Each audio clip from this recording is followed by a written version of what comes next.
अस्सलामु अलैकुम वरहमतुल्लाहि वबरकातुह। बिस्मिल्लाहिर रहमानिर रहीम। अल्हम्दुलिल्लाहि रब्बिल आलमीन वस्सलातु वस्सलामु अला सय्यिदिल मुरसलीन नबिय्यिना मुहम्मद व अला आलिहि व सहबिहि अजमाइन। अम्मा बाद, फ़क़द क़ालल मुअल्लिफ़ रहिमहुल्लाहु तआला व अन इब्न अब्बास रज़ियल्लाहु अन्हुमा क़ाल रद्दन नबी सल्लल्लाहु अलैहि वसल्लम इब्नतहु ज़ैनब अला अबिल आस इब्न रबी' बाद सित्त सनीन बिन्निकाहिल अव्वल वलम युहदिस निकाहन। रवाहु अहमद वल अरबाअतु वन नसाई वस्सहहु अहमद वल हाकिम। व अन अम्र इब्न शुआइब अन अबीहि अन जद्दिहि रज़ियल्लाहु अन्हुम अन्न नबी सल्लल्लाहु अलैहि वसल्लम रद्द इब्नतहु ज़ैनब अला अबिल आस बिनिकाहिन जदीद। क़ाल तिर्मिज़ी हदीसु इब्न अब्बास अजवदु इस्नादन वल अमलु अला हदीस अम्र इब्न शुआइब रज़ियल्लाहु अन्हुम। মহান আল্লাহ সমস্ত প্রশংসা যে আল্লাহ পাক রব্বুল আলামিন আমাদের জন্য যা ভালো তা হালাল করেছেন, জায়েজ করেছেন, আর যা আমাদের জন্য ক্ষয়ক্ষতি করে তাকে আল্লাহ পাক হারাম বা নাজায়েজ বলে ঘোষণা করেছেন। সালাত এবং সালাম নাযিল করেন মুহাম্মদুর রাসূলুল্লাহ সাল্লাল্লাহু আলাইহি সাল্লামের উপর, যিনি দিনের প্রত্যেকটি ক্ষেত্র সম্পর্কে উম্মতের কাছে আল্লাহ পাকের বিধিবিধান পৌঁছে দিয়েছেন। আমাদের ধারাবাহিক আলোচনা জুমার দিনে এশা পরে বুলুগুল মারাম হাদিস থেকে বিবাহ পর্ব সম্পর্কে দীর্ঘ সময় ধরে চলছে, আর কিছুদিনের মধ্যে ইনশাআল্লাহ তাআলা বিবাহ সম্পর্কে আলোচনা শেষ হবে। তারপরে শুরু হবে তালাক সম্পর্কে আলোচনা, আর তার সাথে যেগুলি আরো আনুষঙ্গিক রয়েছে বিষয় সেগুলি আসবে আমাদের আলোচনায়। তারপরে ইনশাআল্লাহ বিবাহর পর্ব শেষ হবে। আজকে এর আলোচনার অধ্যায় গত সপ্তাহের যে অধ্যায় দিয়ে শুরু করেছিলাম সেটা হচ্ছে বাবুল খেয়ার, নির্বাচন বা বাছাই সম্পর্কে। বিবাহের ক্ষেত্রে নির্বাচন বা বাছাই, নির্বাচন মানে এখানে পাত্র বা পাত্রী নির্বাচন নয়, বরং বিবাহ শাদী করে নেওয়ার পরে শরীয়তে হ্যাঁ অথবা না করার কোন রকমের অপশন আছে কিনা, কোন রকমের শরীয়তের পক্ষ থেকে এমন কোন বৈধতা আছে কিনা এই বিষয়ে এ সম্পর্কে একটা আলোচনা গত সপ্তাহে হয়েছে। আর আজকে মাত্র 3টি হাদিস রয়েছে দুটো বিষয়ের সাথে সম্পর্কিত। একটি বিষয় হচ্ছে যদি কোনো মহিলা ইসলাম গ্রহণ করে, মুসলিম হয়ে যায়, আর তার স্বামী ইসলাম গ্রহণ না করে, বিলম্ব করে, তাহলে কতদিন পর্যন্ত স্বামীর অপেক্ষা করবে? স্বামীর অপেক্ষা করবে না করবে না, অর্থাৎ যখন এইরকম অবস্থা হলো ইসলাম গ্রহণ করলো আর স্বামী হচ্ছে কাফের, তখন বিবাহ স্বাভাবিক বিচ্ছেদ হবে। তাহলে তারপরে যদি স্বামী বিলম্ব করে ফিরে আসে ইসলামের দিকে, তাহলে তার কাছে ফিরিয়ে দেওয়া যাবে কিনা, আর ফিরিয়ে যদি নেওয়ার তার অধিকার থাকে বা ফিরে যাওয়ার অধিকার থাকে তো নতুন বিবাহের মাধ্যমে নাকি আগের বিবাহ দিয়ে ফিরে যাবে, এই বিষয়টি। হাদিস এই মর্মে দুটি এসছে, পরস্পর বিরোধী হাদিস, একটি সহিহ আর একটি দুর্বল হাদিস। হাদিসগুলির ব্যাখ্যা করি আর তারপরে আসল মাসলাকে স্পষ্ট করব। আব্দুল্লাহ বিন আব্বাস রাদিয়াল্লাহু তাআলা আনহুমা থেকে বর্ণিত, তিনি বলছেন যে রাদ্দান নবী সাল্লাল্লাহু আলাইহি ওয়াসাল্লাম ইবনাতাহু যায়নাবা আলা আবিল আস ইবনে রবি। নবী করিম সাল্লাল্লাহু আলাইহি ওয়াসাল্লাম তার মেয়ে যায়নাব রাদিয়াল্লাহু আনহাকে ফিরিয়ে দিয়েছিলেন তার স্বামী আবুল আস ইবনে রবি, রবির ছেলে আবুল আসের কাছে, যিনি যায়নাব রাদিয়াল্লাহু আনহার খালাতো ভাইও ছিলেন, খাদিজার আর এক বোনের ছেলে। খালাতো ভাইয়ের সাথে বিয়ে হয়েছিল নবী করিম সাল্লাল্লাহু আলাইহি ওয়াসাল্লামের বড় মেয়ে যায়নাবের। যায়নাব রাদিয়াল্লাহু তাআলা আনহা প্রথমে ইসলাম গ্রহণ করেছেন। বাপ যখন ওহী নিয়ে আসলেন প্রথম অবস্থাতে ইসলাম গ্রহণ করেছিলেন, কিন্তু আবুল আস বিন রবি ইসলাম গ্রহণ করেনি, বিলম্ব করেছিল। হুদায়বিয়ার সন্ধির বছর অর্থাৎ 6ষ্ঠ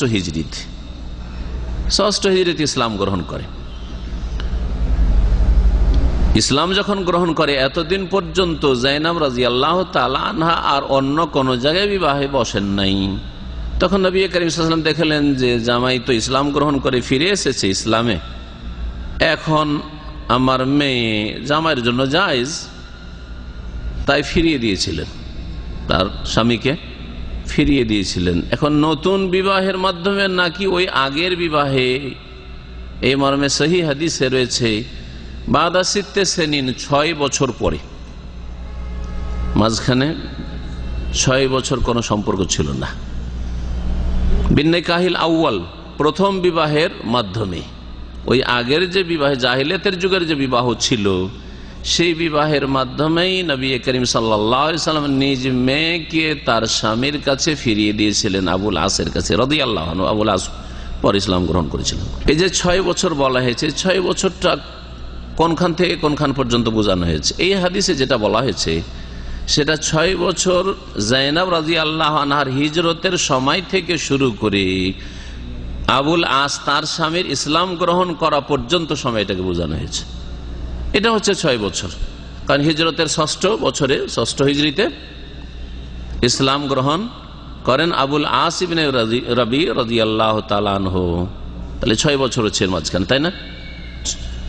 6ষ্ঠ হিজরি মানে হিজরত করলেন জাইনাব রাদিয়াল্লাহু আনহা প্রথম হিজরিতে নবী সাল্লাল্লাহু আলাইহি সাল্লামের হিজরতের পরেই, আর তারপরে 6 বছর পরে।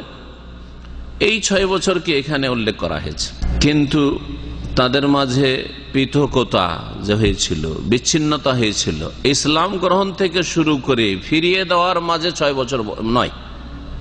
বর্ণনাকারী বর্ণনা করতে গিয়ে যে কথাটি বর্ণনা করেছেন তার হয় ভ্রম হয়েছে, যেমন অনেক ভাষ্যকাররা বলেছেন যে 2 জনের মাঝে যে বিচ্ছিন্নতা ছিল সেটা 6 বছরের বিচ্ছিন্নতা ছিল না। হিজরত করে আসা, কার হিজরত? নবী সাল্লাল্লাহু আলাইহি ওয়াসাল্লামের মেয়ের হিজরত, জাইনাব রাদিয়াল্লাহু আনহার হিজরত। হিজরত থেকে শুরু করে তার স্বামীর ঘরে আবার ফিরে যাওয়া, স্বামী ইসলাম কবুল করা, এর মাঝখানের সময়টা কতটা ছিল? 6 বছর ছিল।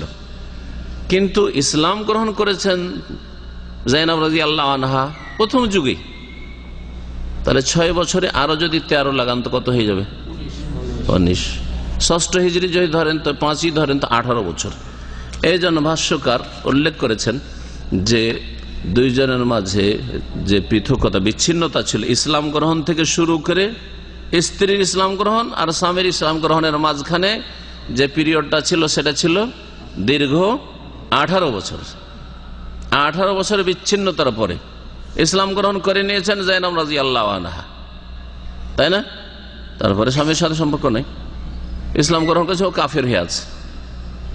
আর তারপরে দীর্ঘ 18 বছর পরে নবী করিম সাল্লাল্লাহু আলাইহি ওয়াসাল্লাম মেয়েকে যখন ইসলাম গ্রহণ জামাই করলো তখন ফিরিয়ে দিয়েছেন। ওয়ালাম ইউহদিস নিকাহান, কিন্তু নতুন করে বিবাহ পড়াননি, বিবাহ করাননি নবী করিম সাল্লাল্লাহু আলাইহি ওয়াসাল্লাম। আহাদাস ইউহদিস মানে নতুন কাজ করা, এখান থেকে বিদআতকে মুহদাস বলা হয়, কুল্লু মুহদাসাতিন বিদআহ। ওয়ালাম ইউহদিস নিকাহান, নতুন ভাবে বিবাহ আর পড়ান নাই। রাওয়াহু আহমদ, হাদিস ইমাম আহমদ মুসনাদে বর্ণনা করেছেন। আর ইমাম নাসাই ছাড়া হাফিজ ইবনে হাজারের যে 4-এর পরিভাষা রয়েছে তার ভূমিকাতে কিতাবে, তারা অর্থাৎ 4 বলতে তিনি 4 ইমাম বলতে কাকে কাকে বুঝিয়েছেন? আবু দাউদ, নাসাই, তিরমিজি, ইবনে মাজাহ। এই 4 জনের মধ্যে ইমাম নাসাই ব্যতীত বাকি 3 জন। তাহলে আবু দাউদে রয়েছে হাদিসটি, তিরমিজিতে রয়েছে, আর ইবনে মাজাহ রয়েছে, আর মুসনাদ আহমদে রয়েছে। ওয়াসাহাহু আহমদ ওয়াল হাকিম, ইমাম আহমদ হাদিসটিকে সহিহ বলেছেন। ওয়াল হাকিম, ইমাম হাকিম মুস্তাদরাকে নিয়ে এসেছেন, তার কাছে হাদিসটি সহিহ। এই হাদিস সম্পর্কে ভাষ্যকার বলছেন শেখ আল্লামা আল বাসসাম যে হাদিস সহিহ। এই হাদিসটি হচ্ছে সহিহ হাদিস, অর্থাৎ আগের বিবাহেই ফিরিয়ে দিয়েছে রাসূলুল্লাহ সাল্লাল্লাহু আলাইহি সাল্লাম তার স্বামীর কাছে দীর্ঘ সময় পরে।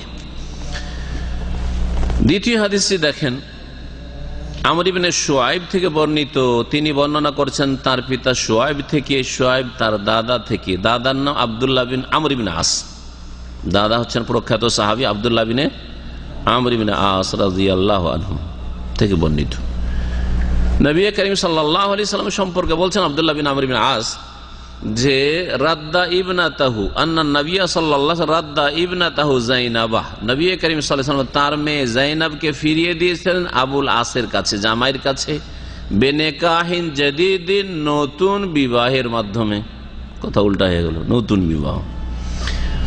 বেশ কিছু হাদিসে এইরকম পরস্পর কি রয়েছে, বিরোধ রয়েছে। তার সমন্বয় যদি সম্ভব হয় তাহলে সমন্বয় করতে হবে, আর না হইলে তখন তারজি দিতে হবে, অগ্রাধিকার দিতে হবে। অগ্রাধিকার দেওয়ার যেগুলি দিক রয়েছে মুহাদ্দিসিন কেরাম, হাদিসের পণ্ডিতদের কাছে এবং ফুকাহায়ে কেরামদের কাছে, তার মধ্যে একটি হচ্ছে একটা সহিহ আর একটা জয়ীফ।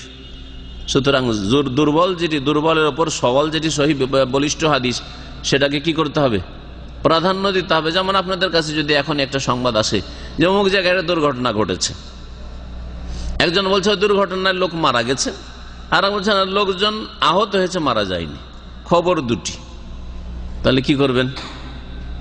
বিভিন্ন রকম সমন্বয় হইতে পারে। ঘটনা হয় দুটা ঘটেছে, এটা একটা তরিকা, তাই না? যে এক ঘটনায় লোক মারা গেছে, আর একটা ঘটনায় লোক মারা যায়নি, আহত হয়েছে, ঠিক কিনা?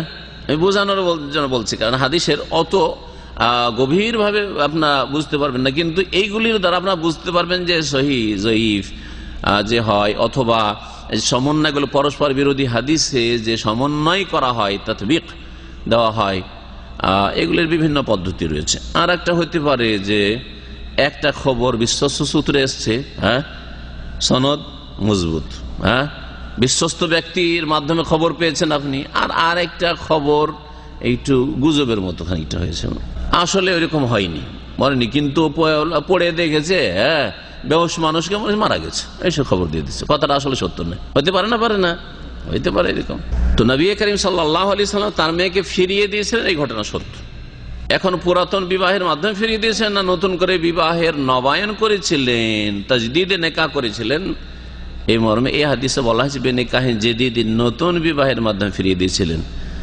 হাদিস তিরমিজিতে আছে, ইবনে মাজায় রয়েছে। ইমাম তিরমিজি বলছেন যে হাদিস ও ইবনে আব্বাসিন আজওয়াদ ইসনাদান, নিজে ইমাম তিরমিজি হাদিসটি সংকলন করেছেন, এই হাদিসটি।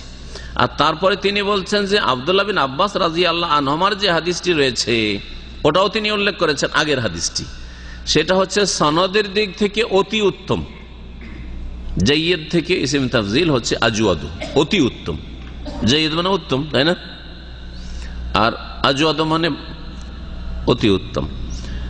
সনদের দিক থেকে, সূত্রের দিক থেকে অতি উত্তম, মানে তার সূত্র হচ্ছে সহিহ।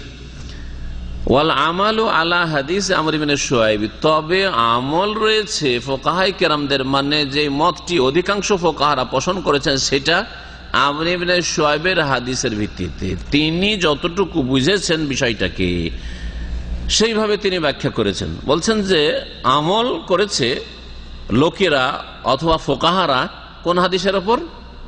আমর ইবনে শুআয়বের হাদিসের ওপর। তার মানে যদি এইরকম হয় যে স্বামী স্ত্রীর বিবাহের মাঝে সময়ের ব্যবধান থাকে আর ইদ্যত পার হয়ে চলে গেছে, তাহলে কি করতে হবে? ফিরিয়ে দিতে হলে নতুন বিবাহে ফিরিয়ে দিতে হবে, নতুন বিবাহের মাধ্যমে ফিরিয়ে দিতে হবে, বিবাহের নবায়ন করতে হবে, এক কথায়।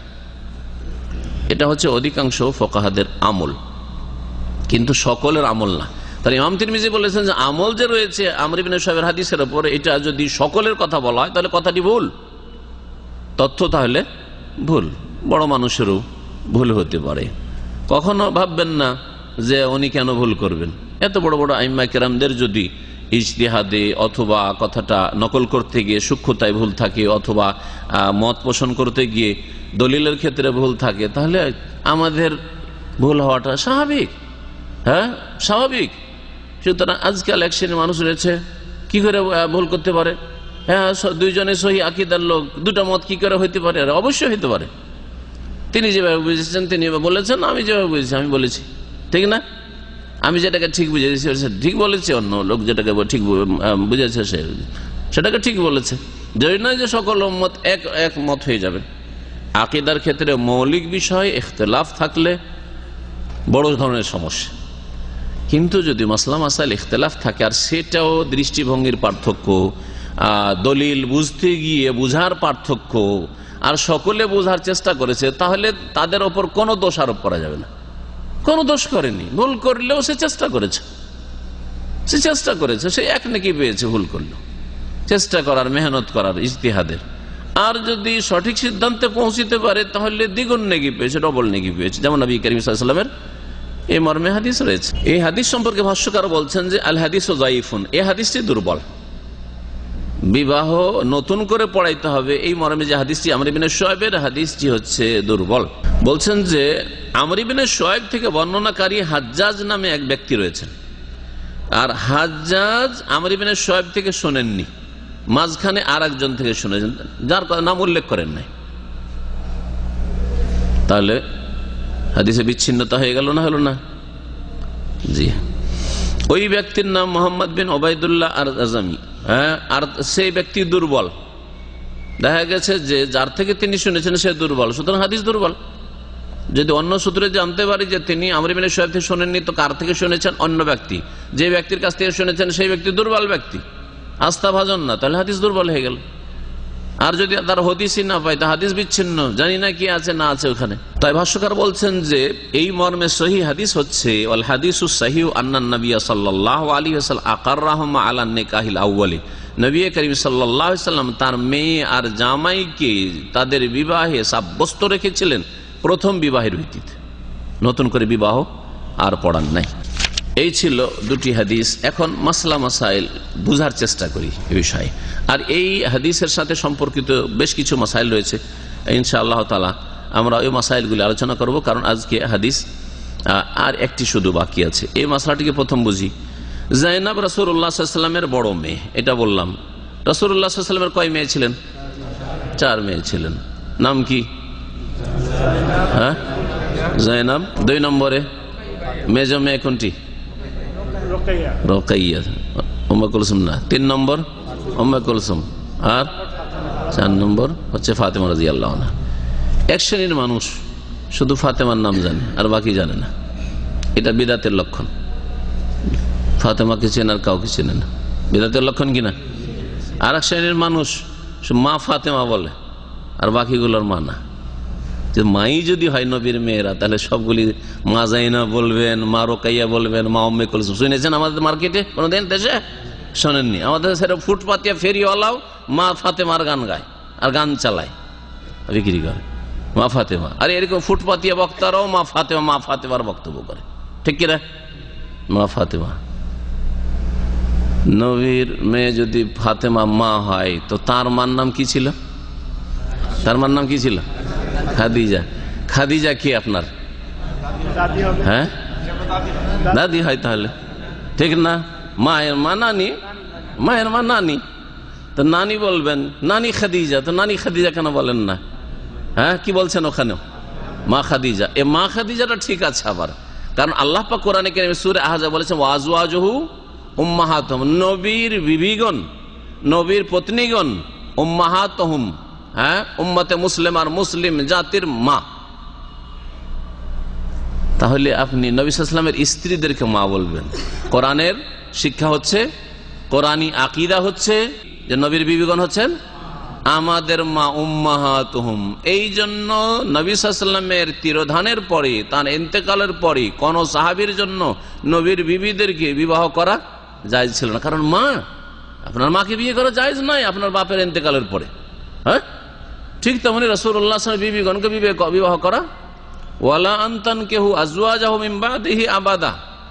আর এটাও জায়েজ করেনি, আল্লাহ হারাম করেছেন যে তোমরা নবী সাল্লাল্লাহু আলাইহি ওয়াসাল্লামের পরে তার বিবিগণের কাউকে বিবাহ করবে। নবীর বিবিগণ হচ্ছেন উম্মতের মা। তাহলে তার মেয়ে খাদিজা যখন মা হইলেন কোরআনের শিক্ষায়, তাহলে তার মেয়ে ফাতেমা তিনি কে? তিনি আবার মা হবেন নাকি? মায়ের মেয়েও মা, হ্যাঁ, বোন হবেন। কোরআনে কারিমে আর এক আয়াতে আল্লাহ বলছেন যে ইন্নামাল মুমিনুনা ইখওয়া, মুমিনরা পরস্পর ভাই বোন। মুমিনদের সম্পর্ক হচ্ছে পরস্পর মুসলিম মুসলিম ভাই বোনের সম্পর্ক। যেখানকারই মুসলিম হোক না কেন আপনার ভাই, আর না হয় মহিলা হলে, মেয়ে হলে আপনার বোন। বোন। তাহলে এই মা ফাতেমা বলা এটা বিদআতি কথা, মা ফাতেমা বলা জায়েজ নয়, মা ফাতেমা বলা জায়েজ নয়। জি। আর মা ফাতেমা যদি হয় তাহলে উম্মতের জন্য বিবাহ করাই কি করে জায়েজ হয়? আরে মাকে বিয়ে করা জায়েজ নয়, তাহলে ফাতেমাকে বিয়ে করা কারো জন্য জায়েজ ছিল না, আলী কি করে বিয়ে করলেন, ঠিক কিনা? তো মা ফাতেমা যদি মা হয় তো তার বোনগুলো ওরাও মা, তো তারা কি কেমন করে অন্যরা? আবুল আসি কি করে বিয়ে করলেন, তার জন্য কি করে জায়েজ হলো? তো মাকে বিয়ে করা জায়েজ নয়। আবুল আস নবীর উম্মত, হ্যাঁ, ওসমান নবীর উম্মত, ওসমান কি করে দুই মেয়েকে উম্মে কুলসুমকে আর রোকায়ে বিয়ে করলেন? বোঝা যাচ্ছে? সুতরাং এসব বিদাতি কথা ছাড়তে হবে। বলছেন যে আবুল আসের স্ত্রী ছিলেন জৈনব, ফাসলামাত, ইসলাম গ্রহণ করেন, হাজারাত কাবলা ইসলামে জৌজিহা, স্বামী ইসলাম গ্রহণ করলো না, তিনি হিজরত করে চলে আসলেন। ফালাম্মা আসলামা, যখন ইসলাম গ্রহণ করলেন আবুল আস আর হিজরত করে আসলেন নবী করিম সাল্লাল্লাহু আলাইহি ওয়াসাল্লাম, তখন তার মেয়ের অন্য জায়গায় বিয়ে হয়নি, আগের বিবাহে। আমর ইবনে শুআইবের হাদিস যঈফ, এই কথাটি কোনো নতুন না। ইমাম আহমদের মতো প্রখ্যাত ইমাম তিনি বলছেন কালাল ইমাম আহমদ যঈফুন, আমর ইবনে শুআইবের হাদিস হচ্ছে যঈফ। ওয়াসসাহিহ হাদিস ইবনে আব্বাস, আর সহিহ হাদিস হচ্ছে আব্দুল্লাহ বিন আব্বাস রাদিয়াল্লাহু তাআলা আনহুমার হাদিস, যে হাদিসের বিষয়বস্তু হচ্ছে যে নবী করিম সাল্লাল্লাহু আলাইহি ওয়াসাল্লাম তার মেয়েকে জামাইয়ের কাছে ফিরিয়ে দিয়েছেন, হ্যাঁ, আগের পুরাতন বিবাহের ভিত্তিতেই ফিরিয়ে দিয়েছেন, নতুন করে আর বিবাহের নবায়ন করেন নাই। এইরকম ইমাম বুখারী, ইমাম তিরমিজি, ইমাম বাইহাকি, হাদিসের পণ্ডিতগণ তারা সকলে বলেছেন যে আমর ইবনে শুআইবের হাদিস হচ্ছে যঈফ।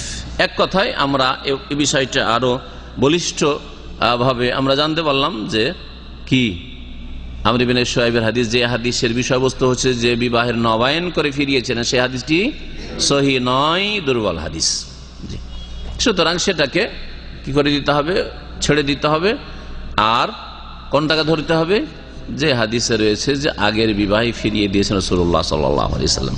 একসাথে স্বামী স্ত্রী দুইজনে যদি ইসলাম গ্রহণ করে, দুইজনে আসলে একসাথে, আর দুইজনে কালিমা পড়ে মুসলমান হয়ে গেল, তো বাকিয়া নিকাহুহুমা বিইজমাই আহলিল ইলমে, দুইজনেরই বিবাহ থাকবে বহাল। সমস্ত ওলামাদের এই ক্ষেত্রে ইজমা রয়েছে, সমস্ত ওলামাদের ঐক্যমত রয়েছে। লিআন্নাহু লাম ইউজাদ মিনহুমা ইখতিলাফু দ্বীন, কারণ এই ক্ষেত্রে দ্বীনের ভিন্নতা আসেনি, ধর্মের ভিন্নতা আসেনি। ধর্মের ভিন্নতা আসলে বিবাহ বিচ্ছেদ হয়ে যায়, বিবাহ থাকে না, এটা যে শরীয়তের বিধান। সুতরাং এইটা হয়নি, দুজনে এসছে আর কালিমা পড়ে নিয়েছে। এই মর্মে দুটি মত রয়েছে, এই মর্মে দুটি মত রয়েছে। বলছেন যে অধিকাংশ ওলামারা, যাহাবা জমহুরুল ওলামা ইলা আন্নাহু ইন আসলাম আহাদুজ যাওজাইনি গায়রিল কিতাবিয়াইনি ক্বাবলা দুখুলি বাতালান নিকাহ, অধিকাংশ ওলামারা বলছেন যে মিয়া বিবি, স্বামী স্ত্রী দুইজনের একজন যদি ইসলাম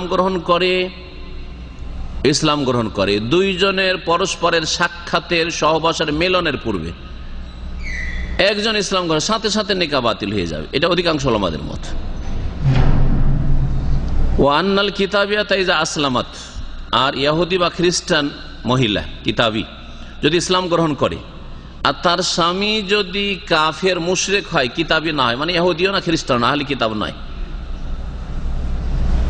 মুশরিক, ধরেন হিন্দু বা শিখ স্বামী, আর স্ত্রী হচ্ছে কিতাবিয়া ইহুদি বা খ্রিস্টান, এরকম যদি হয় ইনফাসাখান নিকাহ, তাহলে বিবাহ বিচ্ছেদ হয়ে যাবে। কারণ ইসলাম গ্রহণ করলো মহিলা আর ওর স্বামী হচ্ছে কি কাফের, আর কাফেরের কাছে মুসলিম মহিলার কখনো থাকা জায়েজ নাই। ইমাম ইবনুল মুনজির রাহমাতুল্লাহ আলাইহি বলছেন আজমা আলা হাযা কুল্লু মান নাহফাজ মিন আহলিল ইলমি, এই মাসলাই আমি যত ওলামায়ে কেরামদেরকে, আইম্মায়ে কেরামদেরকে সকলেই ইজমা করেছেন, ঐক্যমত রয়েছে যে কোন কাফেরের অধীনে, কোন কাফের মুশরিকের অধীনে কোন মুসলিম মহিলার থাকা জায়েজ নাই।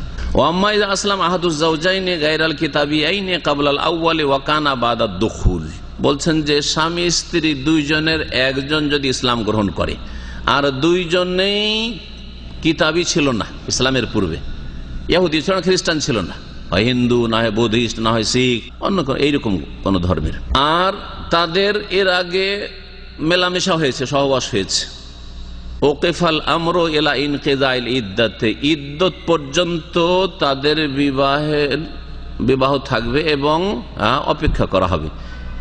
এর মাঝে যদি ফাইন আসলাম আসানি, একজন তো ইসলাম গ্রহণ করে নিয়েছে, দ্বিতীয় যদি ইসলাম গ্রহণ করে নাই ইদ্যত পার হওয়ার আগে, তাহলে ফাহমা আলা নিকাহেমা, তাদের বিবাহ বহাল থাকবে। এখন এই কথাটাকে বুঝেন। স্বামী স্ত্রী হিন্দু, ইসলাম গ্রহণ করলো, একজন কি করলো?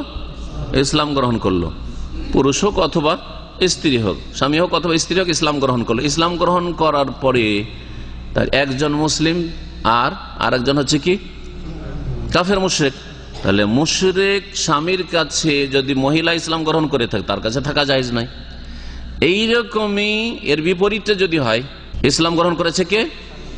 স্বামী, মানে পুরুষ মুসলিম হয়ে গেছে, তাহলে স্ত্রী যদি কিতাবিয়া হইতো, ইহুদি নাসারা হইতো, তাহলে ইহুদি নাসারাকে রাখা জায়েজ ছিল, কারণ ওর বিবাহ শুরু করে যখন জায়েজ, তাহলে এখন রাখা যেতে পারে। কিন্তু না, এ তো মুশরিকা, হিন্দু, হ্যাঁ, বা বুদ্ধিস্ট বা শিখ, মুশরিক এক কথায়। তাহলে মুশরিক, হ্যাঁ, মুশরিককে মুসলিম স্বামীর জন্য রাখা জায়েজ নয়। তাহলে কি করতে হবে? ইদ্যত পর্যন্ত অপেক্ষা করা হবে। এর মাঝখানে যদি ইসলাম গ্রহণ করে নাই, তাহলে তো ভালো কথা, তাদের বিবাহ বহাল থেকে যাবে। এটি হচ্ছে অধিকাংশ ওলামাদের মত। ভাষ্যকার বলছেন, ওয়াল আজহারুল আন্নাল ফুরকাতা বাইনাহুম ওয়াকাত হিনা আসলামাল আউয়াল। এই ইদ্যত পর্যন্ত অপেক্ষা করতে হবে যে মতটি রয়েছে, এটা স্পষ্ট নাই। এটা তিনি বলছেন এটা ঠিক নাই। বরং অধিক স্পষ্ট বিষয় হচ্ছে যে যেই দিন দুইজনের একজন ইসলাম গ্রহণ করবে, সেই দিনে বিবাহ বিচ্ছেদ হয়ে যাবে। সেদিনে কি হয়ে যাবে? বিবাহ বিচ্ছেদ হয়ে যাবে। ওয়াইজান, যখন বিবাহ বিচ্ছেদ হয়ে গেল, ফালা নিকাহা বাইনাহুমা, তাহলে আর বিবাহ তাদের মাঝে নেই, বিবাহ শেষ হয়ে গেছে। ওয়াহাযা কওলু জুমহুরিল উলামা, অধিকাংশ ওলামাদের মত এটি। তাহলে এই মতই যদি ধরা হয়, তাহলে এখন এই ঘটনাটি নেন, রাসূলুল্লাহ সাল্লাল্লাহু আলাইহি ওয়াসাল্লামের মেয়ের ঘটনা নেন। স্বামী স্ত্রী দুইজনে ছিল মুশরিক, পৌত্তলিক ছিল, ঠিক না? তারপরে ইসলাম গ্রহণ করলেন যায়েনব রাদিয়াল্লাহু আনহা। তো ইসলাম গ্রহণ করলে কি হয়ে যাবে? বিবাহ বিচ্ছেদ হয়ে যাবে, এই বিবাহ আর থাকবে না। এটা হচ্ছে অধিকাংশ ওলামাদের মত। তিন ইমাম, ইমাম শাফি, ইমাম আবু হানিফা, ইমাম মালিকের মত। বিবাহ থাকবে না। বিবাহ যদি না থাকে, তাহলে কি করতে হয়? এখন আবার যদি ফিরিয়ে দিতে হয়, বিবাহ থাকেনি, অন্য জায়গায় বিবাহ বসে গেলে তো অন্য ঘরে চলে যেত, কিন্তু অন্য বিবাহে বসেনি, আছে। তারপরে স্বামী ইসলাম গ্রহণ করলো, এখন কি করা হবে? তাহলে নতুন ভাবে বিবাহ পড়াতে, কারণ যেই দিন ইসলাম গ্রহণ করেছে সেই দিন বিবাহ বিচ্ছিন্ন হয়ে গেছে, বিবাহ আর থাকে নাই। এটি হচ্ছে অধিকাংশ ওলামাদের মত। তাদের দলিল আমর ইবনে শুআইবের হাদিস। কিন্তু আমর ইবনে শুআইবের হাদিস সম্পর্কে এতক্ষণ বললাম সহিহ না জয়ীফ? জয়ীফ। ইমাম আহমদের কাছে জয়ীফ, ইমাম বুখারীর কাছে জয়ীফ, ইমাম তিরমিজির কাছে জয়ীফ, বাইহাকির কাছে জয়ীফ, হাদিস দুর্বল। ইমাম আহমদ রাহমাতুল্লাহ আলাইহির মত আর আহলে হাদিস ওলামাদের মত, এটি শোনায় আপনাদেরকে, কারণ এটার উপর আমল যেহেতু করতে হবে, এটাই সহিহ। আর এই মতটি হচ্ছে দলিল ভিত্তিক, সহিহ হাদিস ভিত্তিক। সেটা হচ্ছে যে আন্নাহা তুরাদ্দু ইলাইহি, স্ত্রীকে তার স্বামীর কাছে ফিরিয়ে দেওয়া হবে বেদুনে আকদিন জাদিদিন, নতুন বিবাহ পড়াবার কোনো প্রয়োজন নেই, ওই আগের বিবাহে। ওয়াইন তালাতিল মুদ্দাত, যদিও ইদ্যত পার হয়ে বছরকে বছর পার হয়ে চলে গেছে, বছরকে বছর পার হয়ে চলে গেছে, দীর্ঘ সময় পার হয়ে গেছে। ওয়ান কাজাতিল ইদ্দাত, ইদ্যত পার হয়ে চলে গেছে। যেমন যায়েনব রাদিয়াল্লাহু আনহার সাথে বিচ্ছিন্নতা তার স্বামীর 18 বছরের, কিন্তু মাঝখানে অন্য জায়গায় বিবাহ হয়নি। মালাম তাতাজাওয়াজ, ইদ্যত পার হওয়ার পরে অন্য জায়গায় বিয়ে হয়ে গেছে। ইদ্যতটা কেন পার করতে হবে এটাও বুঝতে হবে নাকি? কাফেরের ঘর থেকেও যখন ইসলাম গ্রহণ করে এক মহিলা আসলো, তখন ওর ইদ্যত পার করতে হবে। ইস্তিবরায়ে রহম, তার জরায়ু যে গর্ভমুক্ত আছে এটা প্রমাণ করার জন্য, জরায়ু গর্ভমুক্ত রয়েছে এটা প্রমাণ করার জন্য, এটা স্পষ্ট করে দেওয়ার জন্য এক হাইজ ইদ্যত পার করতে হবে, যাতে স্পষ্ট হয়ে যায় যে যখন মাসিক হয়ে গেছে তার মানে পেটে বাচ্চা নেই, পেটে বাচ্চা নেই। এরপরে যদি বাচ্চা ধরে বিবাহ হওয়ার মাধ্যমে, তাহলে যে স্বামী নতুন বিবাহ করেছে তার, আর যদি এমনিতে বিনা বিবাহে বাচ্চা ধরে তাহলে ঝাড়ুর সন্তান, ঠিক না? জেনা হয়েছে, স্পষ্ট হবে। তাহলে যদি এইরকমটা হয় যে ইদ্যুৎ নেই, কাফের ঘর থেকে ইসলাম গ্রহণ করে চলেছে, বিবাহ বিচ্ছেদ হয়ে গেছে, বিবাহ বিচ্ছেদের পরে ইদ্যুৎ পার করলো না, মাসিক হইতেও দিল না, বুঝাও গেল না পেটে বাচ্চা আছে কিনা, তার আগে সহবাস হয়েছে, যে তার স্বামী ছিল সহবাস হয়েছে, বুঝাও গেল না, আর তারপর অন্য ঘরে বিবাহ হয়ে গেল। অন্য ঘরে বিবাহ হওয়ার পরে ধর বাচ্চা ধরলো, এখনো বাচ্চা ধরলো অন্য ঘরে বিবাহের পরে না আগে থেকে পেটে বাচ্চা ধরেছিল, কেমন করে বোঝা যাবে? এবারে বুঝতে পেরেছেন? যখন বোঝা যাচ্ছে না, তাহলে এই ছেলেটা আকার নতুন যে বিবাহ করেছে তার ছেলে, এই ছেলের বাপ বা এই মেয়ের বাপ, এই স্বামী নতুন স্বামী না আগের স্বামী, কি করে বুঝবেন? এই হিকমতের কারণে ইদ্যত পার করা আবশ্যক। আর নবী করিম সাল্লাল্লাহু আলাইহি সাল্লাম বলেছেন যে নাহা রাসূলুল্লাহ আইয়াসখিয়া রাজুলু মা গায়রিহি, সেই হাদিস শুনে আপনাদেরকে রাসূলুল্লাহ সাল্লাল্লাহু আলাইহি সাল্লাম অন্যের পানিতে, অন্যের সেচে সেচ করতে নিষেধ করেছেন। একজন সেচ করে রেখেছে, এটাকে সুখিয়া মানে হচ্ছে সেচ করা, যেমন জমিতে ভূমিতে কি করি আমরা, সেচ করি, ধানের জমিতে গমের জমিতে পানি দিই, তো অন্যের সেচ করাই সেচ করতে নিষেধ করেছেন। অর্থাৎ একজন সহবাস করেছে, আর সহবাস করার পরে বিষয়টা ক্লিয়ার হয়নি যে বাচ্চা ধরে আছে কি না, তার সেচ করা আছে, তার সেচ করা আছে, আরেকজন সেচ করবে, অর্থাৎ আরেকজন সহবাস করবে, এটা রাসূলুল্লাহ সাল্লাল্লাহু আলাইহি ওয়াসাল্লাম নিষেধ করেছেন, যাতে করে নাসাব বংশ পরিচয়টা স্পষ্ট হয় যে এই ছেলে কার বংশের। হতে পারে দুই বংশের, এক বংশের ছেলে আর এক বংশে ঢুকিয়ে দিবেন, বংশকে একাকার করে দিবেন। আর জেনার বহু ক্ষতির দিক রয়েছে, তার মধ্যে এটি হচ্ছে মারাত্মক ক্ষতির দিক। জেনার মাধ্যমে বংশ পরিচয় থাকে না, কে কোন বংশের, যার ওই সন্তান কোথা থেকে যে এসছে। কত যুবকের সাথে জেনা করেছে, তার ফলে বোঝা মুশকিল যে কোন বংশের ছেলে এটা। স্বামীর ঘরে থেকে যদি জেনা করে, তাহলে জেনা করে বাচ্চা নিয়ে এসছে, গর্ভধারণ করেছে, আর নাম হইল কার, যেটা স্বামীর সন্তান, আসলে স্বামীর না, স্বামীর সন্তান বানিয়ে দিল, এক অপরাধ করলো, তার উপরে এখন অপরাধের উপর অপরাধ হতে শুরু হইলো, স্বামীর ধন সম্পদে ভাগ নিল, অথচ স্বামীর সাথে তার কোনো সম্পর্ক নেই, বংশী সম্পর্ক। জেনাতে কত ক্ষতির দিক, কত জুলম অত্যাচার জেনার মাধ্যমে হয়ে থাকে। এই জন্য আল্লাহ রাব্বুল আলামিন শিরকের পরে খুনের গুনাহ আর তারপরে জেনার গুনাহর কথা উল্লেখ করেছেন সূরা ফুরকানে, এত বড় কবিরা গুনাহ। তো ইমাম আহমদ রহমতুল্লাহ আলের মত আর আহলে হাদিস ওলামাদের মত হচ্ছে যে ফিরিয়ে দিতে হবে স্ত্রীকে, যদি মাঝখানে কোথাও বিবাহ না হয়, আর নতুন করে বিবাহ পড়াবার কোনো প্রয়োজন নেই। ওয়াইন তালাতুল মুদ্দাত, সময় লম্বা হয়ে গেল, ইদ্যত পার হয়ে গেল, মালাম তাতাজাওয়াজ, যতদিন পর্যন্ত বিবাহ হয়নি। কিন্তু এর মাঝখানে যদি অন্য জায়গায় বিবাহ হয়ে যায়, যদি যায়েনব রাদিয়াল্লাহু আনহার রাসূলুল্লাহ সাল্লাল্লাহু আলাইহি ওয়াসাল্লাম অন্য জায়গায় বিবাহ পড়িয়ে দিতেন, পরে এসে যদি আবুল আস দাবি করতে যে আমি তো মুসলমান হয়ে গেছি, আমাকে ফিরিয়ে দেন, আমার স্ত্রীর আর অধিকার নেই, কারণ যেই সময়টায় বিয়ে পড়ানো হয়েছে তখন অন্য জায়গায় তার বিবাহ বসা জায়েজ ছিল, বিবাহ বসা জায়েজ ছিল। ইদ্যতের মধ্যে থাকার যদি বিবাহ পড়িয়ে দেয় তাহলে বিবাহ জায়েজ ছিল না, সুতরাং এই বিবাহ হয়নি।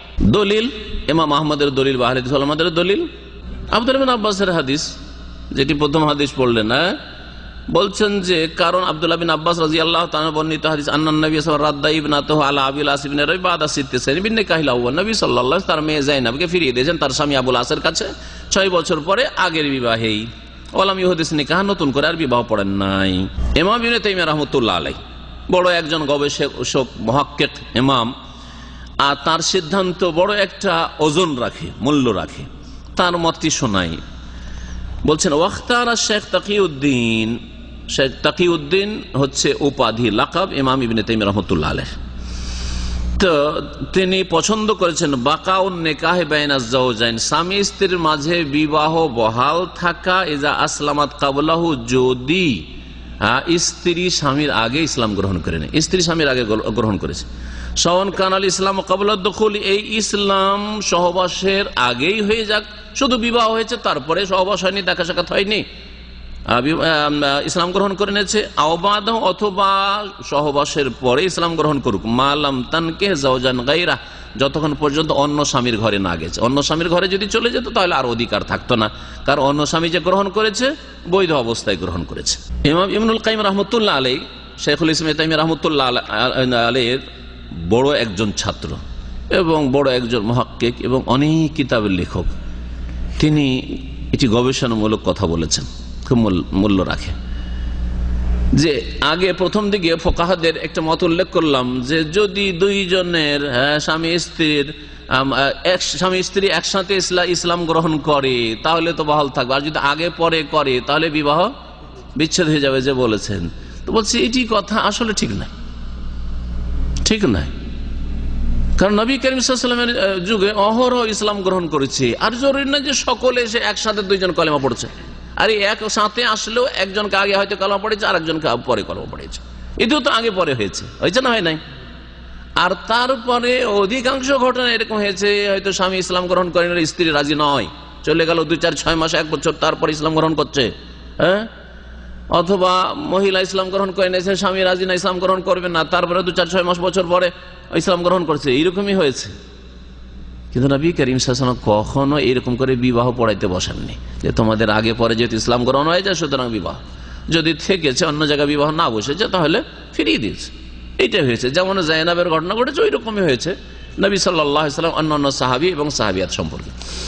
ওয়াকাল ইবনুল কাইয়িম ইন্না আহাদা যাওজাইনি ইযা আসলামা ক্বাবলাল আখার, স্বামী স্ত্রী দুজনের একজন যদি আগে পরে ইসলাম গ্রহণ করে নেয়, লাম ইয়ানফাসিখিন নিকাহ বিইসলামিহি, ইসলাম গ্রহণ করলেই যে বিবাহ বিচ্ছেদ হয়ে যাবে এমন কথা নাই। ফাররাকাতিল হিজরাতু বাইনাহুম আম লা তুফাররিক, হিজরত করে দুইজন দুই দেশে চলে যাক অথবা নাই যাক, একই দেশে থাক একই শহরে থাক। ফাইন্নাহু লা ইউরাফু আন্না রাসূলুল্লাহ সাল্লাল্লাহু আলাইহি ওয়াসাল্লাম জাদ্দাদা নিকাহ যাওজাইনি সাবাকা আহাদুহুমা আল আখার বিইসলামিহি কাত্তু, কারণ নবী সাল্লাল্লাহু আলাইহি ওয়াসাল্লাম থেকে এমন কোন দলিল প্রমাণ জানা যায় না, ইতিহাস জানা যায় না যে নবী সাল্লাল্লাহু আলাইহি ওয়াসাল্লাম স্বামী স্ত্রীর বিবাহের নবায়ন করেছেন যারা আগে পরে হয়ে ইসলাম গ্রহণ করেছে। এইরকম কখনো করেনি নবী করিম সাল্লাল্লাহু আলাইহি ওয়াসাল্লাম। ওয়ালাম তাজালিস সাহাবাতু ইউসলিমুর রাজুল ক্বাবলা ইমরাতি, আর সাহাবায়ে কেরামরা এইরকমই কেউ স্ত্রীর আগে এসে পুরুষ ইসলাম গ্রহণ করছে, আও তুসলিমু ক্বাবলা, অথবা মহিলা তার স্বামীর আগে এসে ইসলাম গ্রহণ করছে। এরকম ঘটনা অহরহ ঘটেছে নবী সাল্লাল্লাহু আলাইহি ওয়াসাল্লামের জামানায়। ওয়ালাম ইউলাম আন আহাদিম মিনহুম আলবাত্তাতা আন্নাহু তালাফফাযা বিইসলামিহি হুয়া ইমরাতুহু হারফান বিহারফিন, আর একটি ঘটনা রাসূলুল্লাহ সাল্লাল্লাহু আলাইহি ওয়াসাল্লাম জামানায় এমন হয়নি যেমন আজকাল মাইকে ইসলাম গ্রহণ করাইতে গিয়ে 2-4-5 জন একসাথে ইসলাম গ্রহণ করছে, একসাথে একবার কলেমা পড়লো সবাই মিলে একসাথে বললো, এরকম করে নবী সাল্লাল্লাহু আলাইহি ওয়াসাল্লাম করেছেন, এইরকম কোনো প্রমাণ পাওয়া যায় না। স্বামী স্ত্রী যদি একসাথেও এসে থাকে তো আগে পরে কালেমা পড়িয়ে তাদেরকে ইসলামে দীক্ষিত করেছেন। তো বলছেন যে নবী সাল্লাল্লাহু আলাইহি ওয়াসাল্লামের সাহাবায়ে কেরামদের কারো থেকে এরকম কখনো জানা যায় না আন্নাহু তালাফফাযা বিইসলামি হুয়া ওয়া ইমরাতুহু, ওই পুরুষ এবং তার স্ত্রী ইসলামের কালেমা উচ্চারণ করেছে হারফান বিহারফিন, অক্ষরে অক্ষরে একসাথে দুইজনে স্বামী স্ত্রী পড়ছে আশহাদু আল্লা ইলাহা ইল্লাল্লাহ ওয়া আশহাদু আন্না মুহাম্মাদান রাসূলুল্লাহ, আর ওইভাবে নবী সাল্লাল্লাহু আলাইহি ওয়াসাল্লাম পড়াচ্ছেন, এরকম কখনো প্রমাণ পাওয়া যায় না। ওয়া হাযা মিম্মা লাম ইয়াকাল বাত্তাতা, এটা সাধারণত কখনো ঘটেনি নবী সাল্লাল্লাহু আলাইহি ওয়াসাল্লামের জামানায়। ওয়াকাদ রাদ্দান নবী ইবনাতাহু যায়নাব আলা যাওজিহা আবিল আস বিন রাবি ওয়া হুয়া কাদ আসলামা জামান আল হুদাইবিয়া, বলছেন ইবনুল কাইয়িম যে নবী সাল্লাল্লাহু আলাইহি ওয়াসাল্লাম তার মেয়ে যায়নাবকে তার স্বামী আবুল আসের কাছে ফিরিয়ে দিয়েছেন, আর এই আবুল আস ইসলাম গ্রহণ করেছে হুদাইবিয়ার কালে, হুদাইবিয়ার সন্ধির কালে, মানে ওই বছরে 6ষ্ঠ হিজরিতে। ওয়াহিয়া আসলামাত মিন আউয়ালিল বিসাতে, আর যায়নাব রাদিয়াল্লাহু আনহা ইসলাম গ্রহণ করেছেন প্রথম তার পিতা রাসূলুল্লাহ সাল্লাল্লাহু আলাইহি ওয়াসাল্লামের নবুয়ত প্রাপ্তির সময়, 40 বছর বয়সে। নবী সাল্লাল্লাহু আলাইহি ওয়াসাল্লাম যখন 40 বছর বয়স তখনই নবুয়ত পেয়েছেন, তখনই মেয়ে স্ত্রীকে ইসলামের দাওয়াত দিয়েছেন, মেয়েদেরকে ইসলামের দাওয়াত দিয়েছেন, ইসলাম গ্রহণ করেছে তারা সাথে সাথে। ফাবাইনা ইসলামিহিমা আকসারা মিন সামানি আশারাতা সানাতান, সুতরাং বোঝা গেল যে তাদের স্বামী স্ত্রীর ইসলাম গ্রহণের মাঝে, স্বামী স্ত্রীর ইসলাম গ্রহণের মাঝে কার কার, যায়নাব রাদিয়াল্লাহু আনহা আর তার স্বামী আবুল আস, এই দুইজনের ইসলাম গ্রহণের মাঝে কতটা সময় ছিল? আকসার মিন সামানি আশারাতা সানা, 18 বছরের বেশি, 18 বছরের বেশি। তাহলে হাদিসে যে আসলে 6 বছর বলে দিয়েছি ভাষ্যকার ভাষা শুনে। আম্মা কাউলু কানা বাইনা ইসলামিয়া ওয়া ইসলামিহি সিত্তু সিনিন, যায়নাবের ইসলাম এবং তার স্বামী আবুল আসের ইসলামের মাঝে 6 বছরের যে ব্যবধান ছিল, ফা ওয়াহমুন, এটি ভ্রম হয়েছে। বর্ণনা করে আব্দুল্লাহ বিন আব্বাস রাদিয়াল্লাহু তাআলা আনহুমার ভ্রম হয়ে গেছে, অনিচ্ছাকৃত ভুলকে ওয়াহাম বলা হয়। খাতা থেকে হালকা হচ্ছে ওয়াহাম, বলতে গিয়ে ভ্রম হয়ে যাওয়া। অথচ এখানে ইসলাম আর তার ইসলামের মাঝে নয়, বরং বলতে হইতো যে তার হিজরত আর ইসলামের মাঝে। জাইনাব রাদিয়াল্লাহু আনহার হিজরত আর তার স্বামী আবুল আসের ইসলামের মাঝে ব্যবধান ছিল 6 বছর। এই হিজরত না বলে ইসলাম বলে দিয়েছে। কথা অনেক সময় সড়কে যায়। ইন্নামা আরাদা বাইনা হিজরাতে ওয়া ইসলামিহি, উদ্দেশ্য ছিল বর্ণনাকারী আব্দুল্লাহ বিন আব্বাসের এই কথা বলা যে জাইনাব রাদিয়াল্লাহু আনহার হিজরতের মাঝে এবং তার স্বামীর ইসলামের মাঝে সময় ছিল 6 বছরের। আচ্ছা, মুসলিম রমণীদেরকে মুশরিকদের জন্য বিয়ে করা হারাম, এই হুকুমটি, এই বিধানটি তো কোরআনের। আর কোরআন তো একদিনে নাজেল হয়নি, কখন নাজেল হয়েছে? বিবাহ করা হারাম বা কাফের স্বামীর অধীনে কোনো মুসলিমের থাকা হারাম, এই হুকুমটি কখন নাজেল হয়েছে? নবী সাল্লাল্লাহু আলাইহি সাল্লামের মক্কি জীবনে না মদিনার জীবনে? মদিনা জীবনে নাজেল হয়েছে। এইটাও হুদাইবিয়ার বছর 6ষ্ঠ হিজরিতে নাজেল হয়েছে। 6ষ্ঠ হিজরিতে নাজেল হয়েছে। তাই বলছেন ও তাহরিমুল মুসলিমাত আলা মুশরিকিন, মুসলিম মহিলাদের হারাম হওয়া মুশরিক পুরুষদের জন্য বেকাউলিহি তাআলা, মহান আল্লাহর এই বাণীর ভিত্তিতে কোরআনে কারীমের সূরা মুমতাহানার আয়াত নম্বর 10, লম্বা আয়াতের অংশ, লাহুন্না হিল্লুল লাহুম, মুসলিম মহিলারা তাদের কাফের স্বামীদের জন্য হালাল নয়, ওয়ালাহুম ইয়াহিল্লুনা লাহুন্না, এবং তারাও অর্থাৎ মুসলিম পুরুষরাও কাফের মুশরিক মহিলাদের জন্য হালাল নয়। ইন্নামা নাযালা বাদাল হুদাইবিয়াতে, এই আয়াত নাযিল হয়েছিল হুদাইবিয়ার সন্ধির পরে। ওয়ালাম্মান নাযালাত তাহরিম, আর যখন এই হারামের হুকুম নাযিল হয়ে গেল যে কাফের স্বামীর সাথে মুমিন মুসলিম মহিলার থাকা জায়েজ নাই বা বিবাহ বসা জায়েজ নাই, তখন আবুল আস দেখলেন যে এখন তার স্ত্রীকে ফিরিয়ে আর পাবো না, শেষ। এতদিন পর্যন্ত যেহেতু হারামের হুকুম নাজেল হয়নি, ততদিন পর্যন্ত নবী করিম সাল্লাল্লাহু আলাইহি ওয়াসাল্লাম অবশ্য থাকতে দেননি। এ কথা বলেছেন যে দেখো, তুমি যদি ইসলাম গ্রহণ নাই করো, আমার মেয়ে আমার ঘরে চলে আসুক, আমার মেয়ে আমার ঘরে চলে আসুক। কিন্তু নবী সাল্লাল্লাহু আলাইহি ওয়াসাল্লাম যেহেতু হারাম ছিল না, সেজন্য দেখা সাক্ষাৎ করতে কখনো নিষেধ করেনি, মক্কার জীবনে কখনো নিষেধ করেন নাই, যোগাযোগ রাখতে নিষেধ করেনি, কারণ হালাল ছিল। কিন্তু যখন হুকুম নাযিল হয়ে গেল যে মুসলিম মহিলা কাফের জন্য জায়েজ নয়, সেই সময় আবুল আস দেখলো যে আমার স্ত্রী তার পাবো না। আসলাম আবুল আস সেই সময় ইসলাম গ্রহণ করলো, আর তার ইসলাম সুন্দর হলো। ফারুদ্দাত ইলাইহি, তখন নবী করিম সাল্লাল্লাহু আলাইহি ওয়াসাল্লাম তার মেয়েকে জাইনাবকে ফিরিয়ে দিলেন, বা জাইনাবকে তার স্বামীর ঘরে ফিরিয়ে দেওয়া হইল। আবুল আস সম্পর্কে আরেকটু ঘটনা শোনাই। আবুল আস যখন আসলেন ইসলাম গ্রহণ করার জন্য, নবী করিম সাল্লাল্লাহু আলাইহি ওয়াসাল্লামের কাছে মদিনায় আসলেন, তখন রাতের অন্ধকারে পৌঁছেছেন।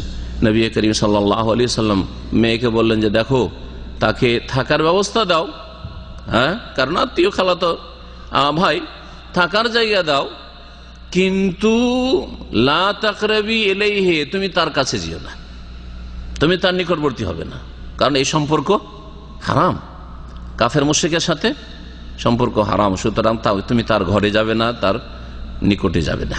সৌদি আরবের বড় একজন আলেম, আল্লামা ইবনে উসাইমিন রাহমাতুল্লাহ আলাইহির ওস্তাদ, খাস ওস্তাদ বরং, আল কাসিম ওনাইজার, তার তাফসির, প্রসিদ্ধ তাফসির রয়েছে তাফসির আস-সাদি, এই আব্দুর রহমান আস-সাদি, তিনি বলছেন আল্লাযী হাক্কাকাহু দলিল, যা দলিল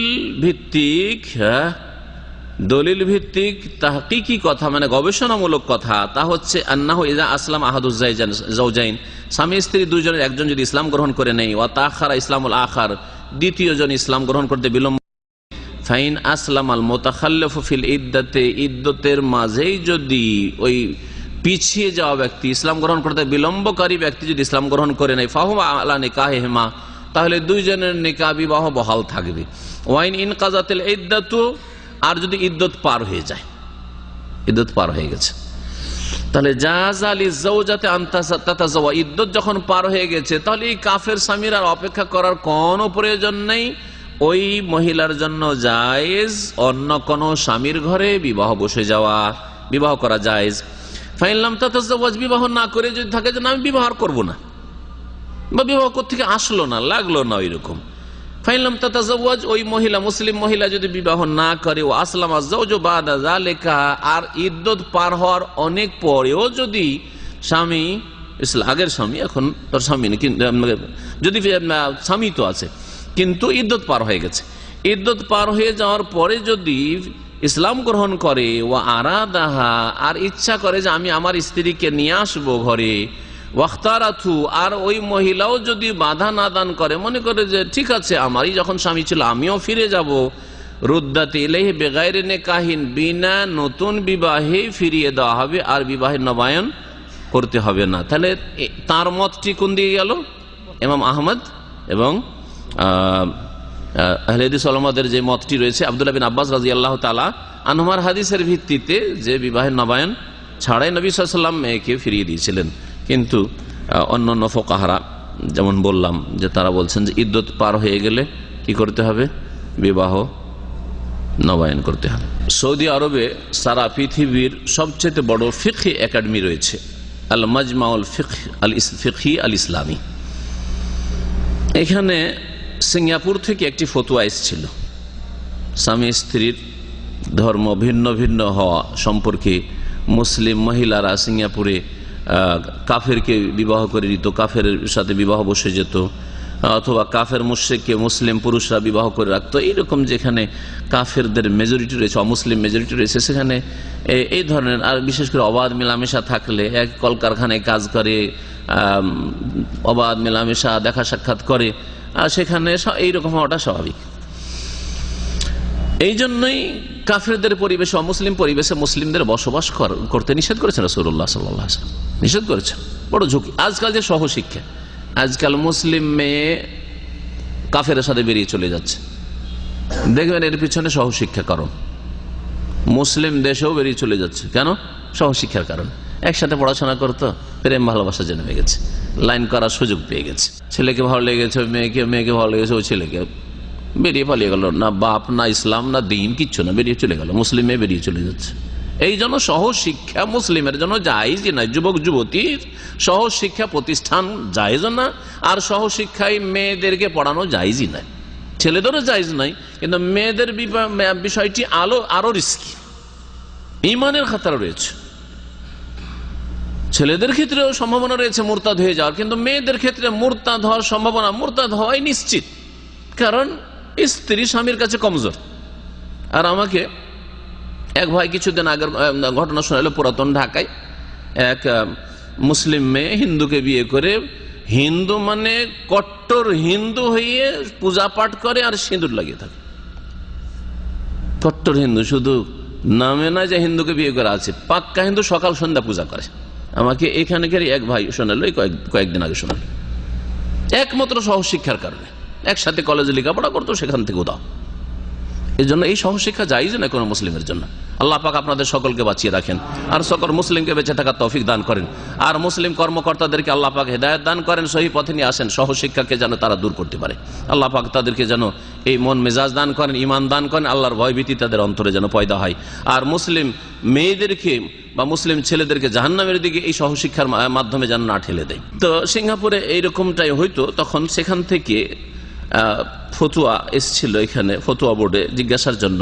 তার উত্তরে তারা যা লিখেছেন, বিষয়বস্তু হচ্ছে যে হুকম তাজাউজিল কাফির বিল মুসলিমা, কাফের কোন পুরুষের মুসলিম নারীকে বিবাহ করার হুকুম, ও তাজাউজুল মুসলিম আবিল কাফিরা, আর কোন মুসলিম পুরুষের কাফের মুশরিকা মেয়েকে বিবাহ করার হুকুম।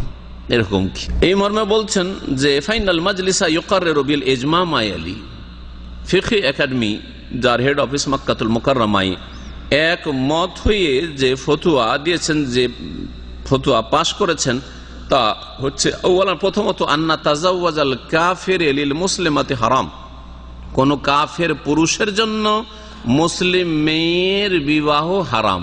অর্থাৎ কাফের তো আর হারাম হালাল মানে না, মুসলিম মেয়ের কোন কাফেরের সাথে বিবাহে বসা তার জন্য হারাম, তার অভিভাবকের জন্য হারাম, তার মা বাবার জন্য হারাম, তার আত্মীয় স্বজনদের জন্য হারাম, যে কোনো রকম সহযোগিতা করবে এই ক্ষেত্রে, বরং বাধা প্রদান করবে। শাসক গোষ্ঠীর জন্য হারাম, মুসলিম শাসক বলছে বিবাহে অসুবিধা নেই, সাবালিকা, তখন ব্যক্তি স্বাধীনতা আছে, বিবাহ করতে পারে না, তাও হারাম, শাসকের জন্য হারাম, যে এইরকম বিবাহের স্বীকৃতি দান করবে আদালত। লা ইয়াজুজু বিত্তিফাক আহলিল ইলম, উলামায়ে কেরামদের ঐক্যমত রয়েছে যে এটা জায়েজ নয়। ওয়ালা শাক্কা ফি যালিকা লিমা তাকতাজিহি নুসুসুশ শরিয়া, আর এই মাসলায় কোনো সন্দেহ নেই, এই যে ইজমা উম্মতে মুসলিমার ওলামাদের, এতে কোনো সন্দেহ নেই এই মাসলায়, কারণ এটাই হচ্ছে শরীয়তের দলিল প্রমাণাদির দাবি। কোরআনে কারীমে আল্লাহ পাক ইরশাদ করছেন সূরা বাকারা আয়াত নম্বর 221, ওয়ালা তুনকিহুল মুশরিকিনা হাত্তা ইউমিনু, মুশরিক পুরুষদের সাথে তোমরা বিবাহ দিও না। মেয়েদের অভিভাবকদেরকে বলা হচ্ছে, তোমরা মুশরিক পুরুষদের সাথে বিবাহ দিও না হাত্তা ইউমিনু, যতক্ষণ পর্যন্ত তারা ঈমান নিয়ে আসবে, বিশ্বাসী মুসলিম না হবে। এই ছিল সূরা বাকারা। আর দেখেন সূরা মুমতাহিনার আয়াত নম্বর 10, ফাইন আলিমতুমুহুন্না মুমিনাতিন, যদি জানতে পারো যে এই মহিলাগুলি বা এই মেয়েগুলি মুমিনা হয়ে গেছে, ইসলাম গ্রহণ করেছে, ফালা তারজিউহুন্না ইলাল কুফফার, তাহলে কাফের স্বামীদের কাছে ফিরিয়ে দিও না। তাহলে যেই মেয়েরা মুসলমান হচ্ছে, মুসলিম শাসকের জন্য আবশ্যক, মুসলিম জাতির জন্য আবশ্যক, মুসলিম উলামায়ে কেরামদের জন্য আবশ্যক যে ওইসব মেয়েদের বিবাহের ব্যবস্থা করে দেওয়া। অবিবাহিতা থাকলে বিবাহের ব্যবস্থা করে দেওয়া, বিবাহিতা থাকলে যেহেতু ইসলাম গ্রহণ করে নিয়েছে, বিবাহ বিচ্ছিন্ন হয়ে গেছে, সেই কাফের স্বামীকে দাওয়াত দিবে, যদি ইসলাম গ্রহণ করে তাহলে তো ভালোই কথা, আর যদি ইসলাম না গ্রহণ করে তাহলে কোনো মুসলিম ভালো ছেলে দেখে বিবাহের ব্যবস্থা করে দেবে। এটি হচ্ছে আমাদের বড় দায়িত্ব, ফরজ দায়িত্ব। আল্লাহ বলছেন সকলকে সম্বোধন করে, সকল মুসলিমকে, ফালা তারজিউহুন্না ইলাল কুফফার, যদি তারা ঈমান নিয়ে আসে মহিলারা, তাহলে তাদেরকে কাফেরদের কাছে ফিরিয়ে দিও না। লাহুন্না হিল্লুল লাহুম, এই মুসলিম মেয়েরা কাফের পুরুষদের জন্য হালাল নয়। ওয়ালাহুম ইয়াহিল্লুনা লাহুন্না, আর কাফের পুরুষ মুসলিম মহিলাদের জন্য হালাল নয়। ওয়াতুহুম মা আনফাকু, আর যদি খরচা করে তাদের স্বামীরা ক্ষতিগ্রস্ত হয়ে থাকে, তাদের ক্ষতিপূরণ দিয়ে দাও। এটাও শরীয়তের বিধান। শরীয়তে কত ন্যায় নীতি প্রতিষ্ঠা করা হয়েছে, যে একটা অমুসলিম বিবাহ করেছিল, অমুসলিম বিয়ে করেছিল, বিবাহ করার পরে ওই মেয়েটি মুসলমান হয়ে গেল, মেয়ে মুসলমান হয়ে গেল। তো এখন স্বামীকে দাওয়াত দেওয়া হবে, স্বামী বলছেন আমি ইসলাম গ্রহণ করব না। স্বামী যদি ইসলাম গ্রহণ না করে তাহলে স্ত্রী হারালো, ঠিক না? আর বিবাহে যে খরচা করলো আর্থিক দিক থেকে ক্ষতিগ্রস্ত হলো। আল্লাহ বলছেন যে এই ক্ষেত্রে যেহেতু মুসলিম মেয়ে কাফের পুরুষের জন্য হারাম, জায়েজ নয়, সেই জন্য স্ত্রী সে হারাম, এই স্ত্রীর ওপর তার কোনো অধিকার নেই, তার স্ত্রী নয়। আর স্ত্রীকে যদি হাসিল করতে হয় তাহলে ইসলাম কবুল করতে হবে। ইসলাম কবুল করবে না, তাকে আর আর্থিক দিক থেকে ক্ষতিগ্রস্ত করিও না। আল্লাহ পাক মুমিনদেরকে সম্বোধন করছেন, তাদেরকে কি দিয়ে দাও? ওয়া আতুহুম মা আনফাকু, যা ব্যয় করেছে বিবাহ শাদী করার ক্ষেত্রে তা তাদেরকে দিয়ে দাও।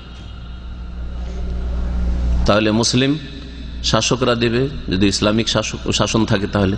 আর ইসলামিক শাসন না থাকে, অথবা মুসলিম শাসন আছে কিন্তু তারা যদি না দেয়, তো মুসলিম সমাজের লোকেরা ক্ষতিপূরণ প্রয়োজনে দিয়ে দিবে, ক্ষতিপূরণ দিয়ে দিবে, আর্থিক ক্ষতিপূরণ। কিন্তু কোনো মুসলিম মেয়েকে কাফের হাতে তুলে দেবে না, বরং ভালো মুসলিম ছেলে দেখে বিবাহের ব্যবস্থা করে দিবে। এই হচ্ছে কোরআনে কারীমের বিধান, সূরা মুমতাহিনা।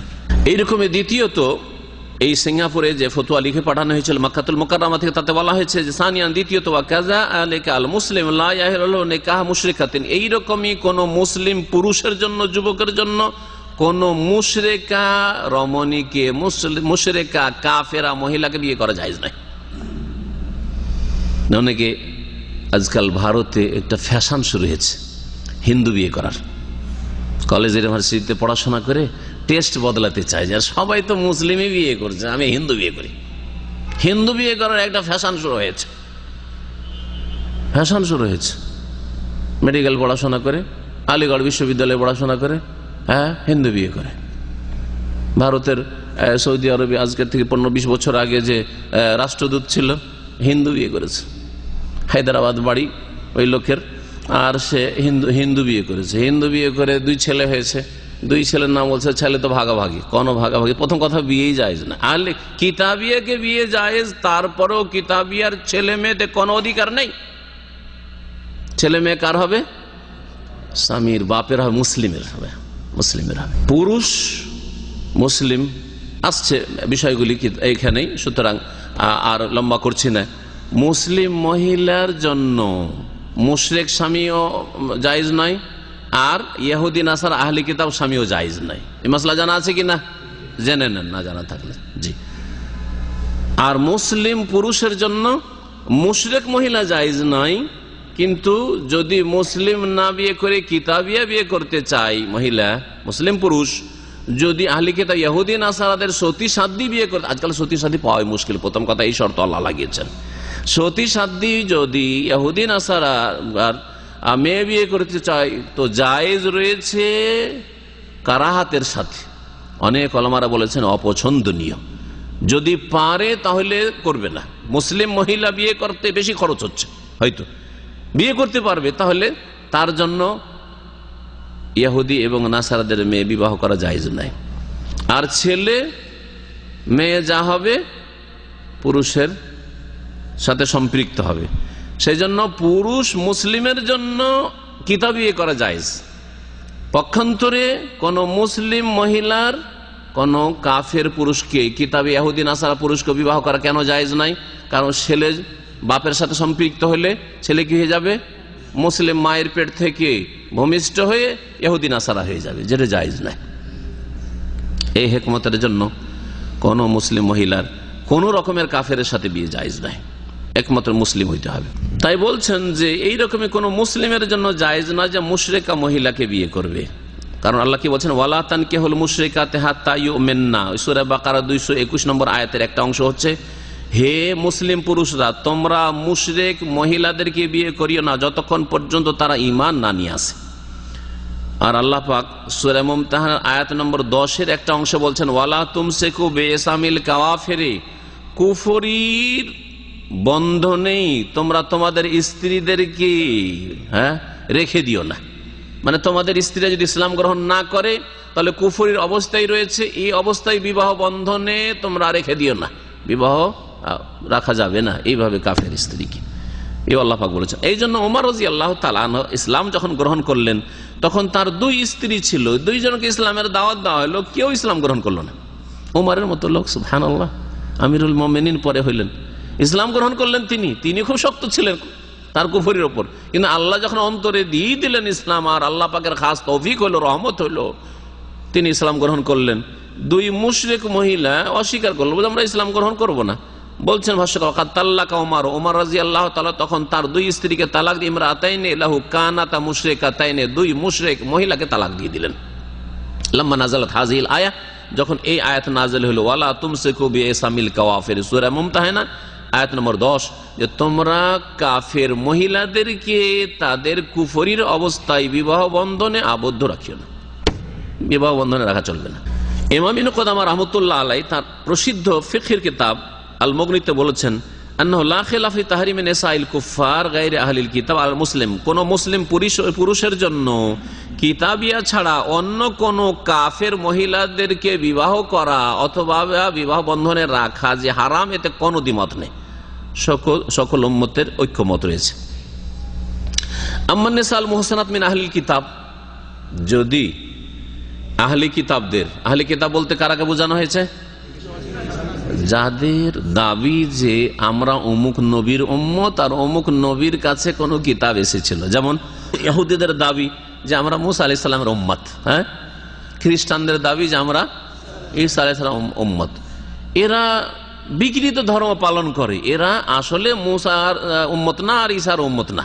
যেমন আজকালকার মুসলিম সমাজের মাজার পূজারীরা, এরা দাবিদার যে মোহাম্মদ রাসূলুল্লাহ সাল্লাল্লাহু আলাইহি ওয়াসাল্লামের উম্মত, বরং আশেকে রসুল, তাই না? কিন্তু আসলে কি মোহাম্মদ রাসূলুল্লাহ সাল্লাল্লাহু আলাইহি ওয়াসাল্লামের ধর্মে শিরিক আছে না তাওহীদ নিয়ে এসেছেন তিনি, আল্লাহর একত্ব নিয়ে এসেছেন? আল্লাহ ছাড়া অন্যকে সিজদা করা আছে? আল্লাহ ছাড়া অন্য রোগ ভালো করতে পারে? আল্লাহ ছাড়া অন্যের কাছে পাওয়া যেতে পারে? আল্লাহ ছাড়া অন্যকে ডাকা যেতে পারে? সুতরাং যেমন এরা বিকৃত ধর্ম পালন করে, ইহুদি নাসারাদের আদর্শের অনুসরণ করে, লা তাত্তাবিউনা সুনানা মান কানা ক্বাবলাকুম, নবী সাল্লাল্লাহু আলাইহি ওয়াসাল্লাম ভবিষ্যদ্বাণী, যেমন একটা যুগ আসবে যে হে মুসলিমরা তোমরা তোমাদের পূর্বের বিজাতি যারা কাফের তাদের তোমরা অনুসরণ করবে। এরা তাদের অনুসরণ করছে। ওরা ইহুদি নাসারা বিকৃত ধর্ম পালন করে, দোহাই পড়ে শুধু মুসা ঈসার, আলাইহিস সালাম। আর এইরকমই কবর মাজার পন্থীরা মোহাম্মদ রাসূলুল্লাহ সাল্লাল্লাহু আলাইহি ওয়াসাল্লামের আশিক হওয়ার দোহাই পড়ে আর মহব্বতের আর প্রেমের দোহাই পড়ে, কিন্তু মোহাম্মদ রাসূলুল্লাহ সাল্লাল্লাহু আলাইহি ওয়াসাল্লামের নিয়ে আসা দিন পালন করে, তার বিকৃত ধর্ম পালন করে। যদি আহলি কিতাবদের সতী সাধ্যী রমণী হয়, আর নেশা আল মোহসানাত, মোহসানাত মানে সতী সাধ্যী, তাহলে সতী হইতে হবে। আজকাল সতীত্ব ইহুদি নাসারাদের মধ্যে পাওয়া আকাশের তারকা পাওয়ার মতো, তাই না? পশ্চিমা দেশের ন্যাশনালিটি পাওয়ার মতো না, ন্যাশনালিটি খুব সহজ, ন্যাশনালিটি সহজ। ভালো একটা ডিগ্রি থাকলে আপনাকে ডেকে মোস্ট ওয়েলকাম, ডিগ্রি লাগে বাস। লেবারদেরকে দেবে না, যারা বেশি ইনকাম করে তাদেরকে সুখী করতে পারবে না, তারাকে দেবে না, গরিবদেরকে দেবে না, কিন্তু যারা অনেক পয়সা তাদেরকে দেশে জমা রাখতে পারবে, তাদের দেশে ইনভেস্ট করতে পারে, তাদের জন্য নাগরিকত্ব খোলা আছে, খুব সহজ, ঠিক না? সুতরাং ওই নাগরিকত্ব পেলে অনেক লোক মনে করে যে আকাশের তারা পেয়েছি, না, কিছুই না আসলে, বরং ইমান হারাবার জন্য অধিকাংশ লোকেরা ওই সব দেশে যান। আকাশের তারকা পাওয়া আর কাছাকাছি ওই রকমই হচ্ছে ইহুদি নাসারাদের ঘরে সতী সাধ্যী পাওয়া।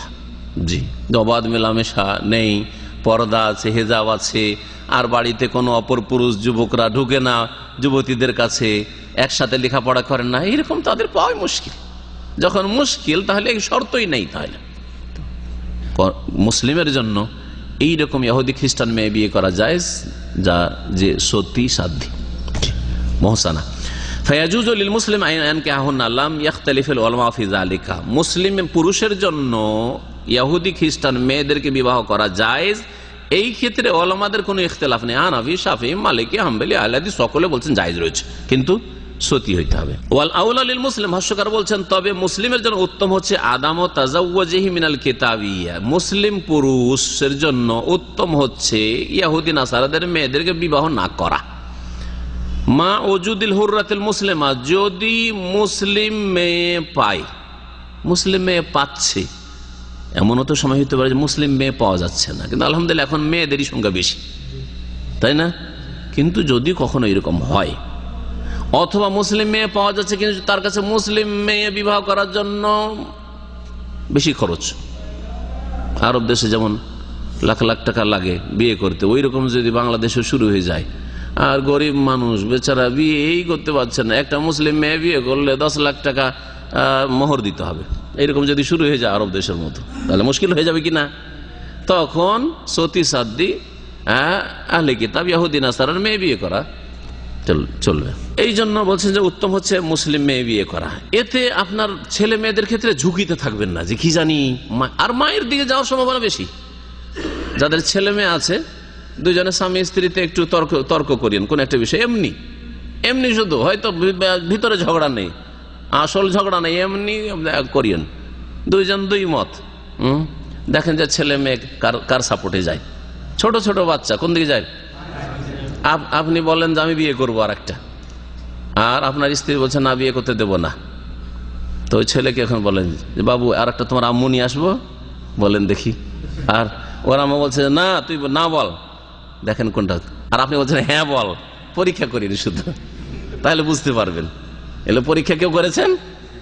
পরীক্ষা এইটা না, আর কিছু দিয়ে পরীক্ষা করেন যে ছেলে মেয়ে মায়ের দিকে ঝুঁকে না বাপের দিকে ঝুঁকে, এইটা তো পরীক্ষা আছে, ঠিক কিনা?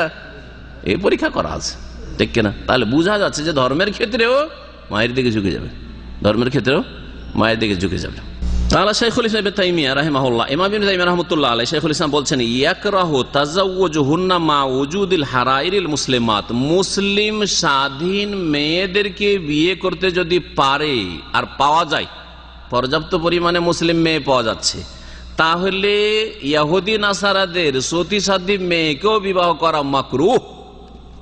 যে কথাটি আমি নিজের ভাষায় বলেছিলাম, এখন ইবনে তাইমিয়া রাহমাতুল্লাহের মতো গবেষক আলেম তার ভাষায় শোনেন মাকরুহ। উমর রাদিয়াল্লাহু তাআলা যখন খলিফা ছিলেন, সেই সময় তিনি ওই সব লোকদেরকে যারা আহলে কিতাব মেয়েদেরকে বিয়ে করেছিল, সাহাবায়ে কেরামদের বা তাবেঈনদের কেউ কেউ আহলে কিতাব মেয়েকে বিবাহ করেছিল, ওদেরকে বলছেন লিকাউলি উমর রাদিয়াল্লাহু আনহু লিল্লাযিনা তাজাওয়াজু মিন নিসা আহলিল কিতাব, আহলি কিতাবদের মেয়েদেরকে যেই সব লোকেরা বিয়ে করেছিল তাদেরকে উমর রাদিয়াল্লাহু তাআলা আনহু তার খেলাফত আমলে নির্দেশ দিয়েছেন তাল্লিকুহুন্না, এইসব ইহুদি নাসারাদের মেয়েদেরকে, এইসব মেয়েদেরকে তালাক দাও, স্ত্রীদেরকে তালাক দাও। তোমরা মুসলিম ঘরে ইহুদি নাসারাদের মেয়ে রাখবে না। অথচ শরীয়তে জায়েজ আছে। কিন্তু কেন নির্দেশ দিলেন? কারণ এটা পছন্দনীয় না, এতে আপনার ইমানের ঝুঁকি রয়েছে। আপনার ছেলে মেয়েদের ইমানের শুধু ঝুঁকি না, আপনার ইমানের ঝুঁকি আছে। অনেক সময় আরে দাড়িটা রাখতে পারছেন না অধিকাংশ মুসলিম আজকাল, স্ত্রী বিল পাস করে দিচ্ছে না, সেই জন্য ও কখন যে পাস করায় দাড়ি, তখন আমি দাড়ি রাখবো। তাহলে আপনার কি এই রিস্ক নেই যে সে যদি বলে যে না, আমাকে এতদিন থাকলাম তোমার ধর্মে, আসো চলো এখন হিন্দু হও, তুমি 10 বছর মুসলিম থাকলাম, 10 বছর এখন হিন্দু থাকো, 10 বছর কি বলে খ্রিস্টান থাকো, 10 বছর ইহুদি থাকো। আর আজকাল অধিকাংশ মুসলিমদের তো ইসলাম সম্পর্কে কোনো জ্ঞান নেই, আল্লাহ পরকাল সম্পর্কে কোনো জ্ঞানই নেই, আখিরাতের ভয়ভীতিও নাই। তো বলছে হ্যাঁ ঠিক আছে, হ্যাঁ এটাও একটা নাই নীতি। 10টা বছর যখন নামাজ রোজা করলো, তো 10টা বছর আমি চার্চে যাই এখন, ঠিক না? খ্রিস্টানদের সাথ দিয়ে আমার স্ত্রী ধর্ম পালন করি। যেমন মক্কার কাফেররা বলেছিল যে মোহাম্মদ এক কাজ করা যাক, হ্যাঁ 1 বছর আমরা আপনার আল্লাহর ইবাদত করি, আপনার ধর্ম পালন করি, আর 1টা বছর আমাদের ধর্মকর্ম আপনি করেন। তখন আল্লাহ সূরা কাফেরুন নাযিল করলেন। হ্যাঁ বলি আইয়ুহাল কাফির, এই কাফেররা লা আবুদু মা তা'বুদু, তোমরা যে সবের পূজা করো আমরা কখনো করতে পারি না, ঠিক না? বারবার করে আল্লাহ রিপিট করে শিখাচ্ছেন, বারবার করে বলে দাও, ঘোষণা করে জানিয়ে দাও এদেরকে যে এই আশা কখনো করিও না যে এই রকমের সমঝোতে আমরা আসবো। ধর্মের ক্ষেত্রে কোনো ডিসকাউন্ট নেই, দুনিয়ার অনেক ডিসকাউন্ট আছে জানিবে না, কিন্তু দিনের ক্ষেত্রে কোনো ডিসকাউন্ট নেই।